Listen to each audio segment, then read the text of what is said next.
We're barely into the fall television season, and already Lost has come to its mid-season finale, if that's what you want to call it. You know, sure, Kate and Sawyer, they got it on, and Locke is going to lift up his eyes and look to the north, and everyone's life hangs in the balance of Jack's scalpel. But is it enough? You know, is Lost's already diminishing audience going to return next February?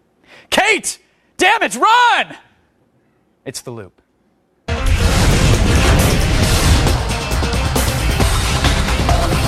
It's only acting. If your name's Kate, you can please sit down and enjoy this segment. Joining us tonight, Lost expert and senior writer for Entertainment Weekly, Jeff Jensen is here, and Andy Wallenstein, host of TV Guide's channel Square Off and an editor for The Hollywood Reporter. Gentlemen, welcome to the Lost Loop here on Attack of the Show. Thanks. Jeff, everywhere in the office, and I'm sure not just this one, but offices across the country, people were either loving or hating what they saw last night. Again, Kate and Sawyer, they're fondling each other in a polar bear cage. Okay, great, but what did you think? Was that enough? Or was it enough? Yeah, you know, I really liked last night's episode to a degree. I think I liked 80% of it. I love seeing Jack finally turn the tables on the others and totally outwit Ben. Right. The Sawyer, Kate, like, getting busy in the cage. Yeah. I thought she actually had more chemistry with Nathan Fillion in the flashback than she did with Sawyer. But I know that made a lot of people happy, so, okay, they finally got busy. I was disappointed that we didn't get more of a big island reveal. That Locke just looked at Mr. Echo's stick, and that was it. That was the big reveal that we were kind of promised. And that was their big journey? Really? That's what they were after this whole time, was a stick? You saw that stick like a couple episodes ago, and he looked at it again like, I'm seeing it again for the first time. Sure. That was a little disappointing. I was hoping for more of a profound revelation Andy, for him. What did you think, Andy? God, there really wasn't much I wasn't disappointed by. First of all, that relationship with Kate, it was such pandering to the audience, getting these two together and half naked.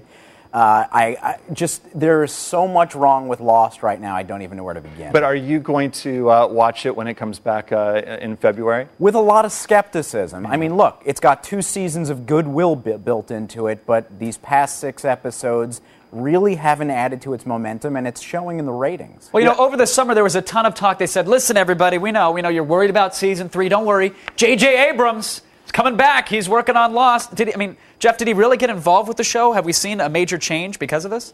I think he helped write the first episode. He's talked about coming back to direct maybe the season finale, maybe do some more writing. I think the show is still firmly being guided by Damon Lindelof and Carlton Cuse. The way it should be. I mean, Jeff, you know that the director on an episodic TV show doesn't really make much of a difference in terms of the sensibility. It lives or dies in the writer's room, and right now it's kind of dying. Yeah. I don't agree it's dying, and I think that the measure of the fact that it's not dying is the fact is you're still going to be there when they come back. I think that we're invested so deeply in 2 years after 2 years of the show. Like, you're going to give up on the show after just like 4 or 5 kind of episodes. Well, one of the huge criticisms, of course, is that they never reveal enough. That they're just sort of stalling for some reason, maybe to squeeze out a couple extra seasons of the show that was only supposed to run a few. I think that's the biggest problem. I think this show is literally just getting crushed under the weight of all these massive mysteries. Start answering some questions. Stop asking new ones. I agree to a point, which is I think that the big issue for the show is that they don't have enough story to get it through 5 seasons. I think they know the answers to all these mysteries. They need to generate compelling mysteries. Well, obviously, to delay things and stretch them out, they have to come up with new storylines and new mysteries. But, Jeff, do you think if they went back and answered some of the questions from Season 1 and Season 2, people wouldn't hang out to find out what new mysteries there are? Or do you think by that point, we're done? We know about the island. We figured out the polar bear. We don't care. I don't know. I don't know. That's a really tough question. I think they know the answers to these mysteries. I think what they need is some insight on whether or not they can end the show instead of just doing this tap dance to pad it out to fulfill a 5+ year mission. I think they would much rather to know from ABC, hey, can we end this thing after 4 or 5 seasons? If we can know that, then we could start doling out all these answers and move to the end game. You know, I'm really starting to fear that the Lost franchise is going to start to go the way of the Matrix movies, where so much promise at the beginning, and then it just gets completely squandered at the end. If they throw a giant rave on that island, I'm out. I'm out. Now, Jeff, where do you think the story's going to head next year, very quickly? You mean when we come back for in season 3.5?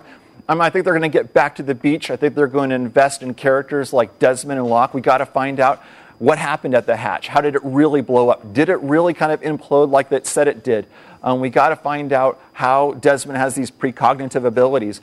And we got to find out what's going to happen when Juliet finally gets to the beach. I think that she's going to help Kate and Sawyer escape. All right. But what's Juliet's agenda when she gets there? But Jeff, we also have to find out who are the others. Yes. We really have no answers from. I think the biggest problem this season is what we knew at season 3, episode 1, and season 3, episode 6 is the same thing. And let's get out of the others. A laundry list of questions, and someone's I think we're going to get that when we get back. All right. The big others reveal. All right. Thanks, Jeff and Andy, for joining us at the digital water cooler and keeping us in the loop, of course.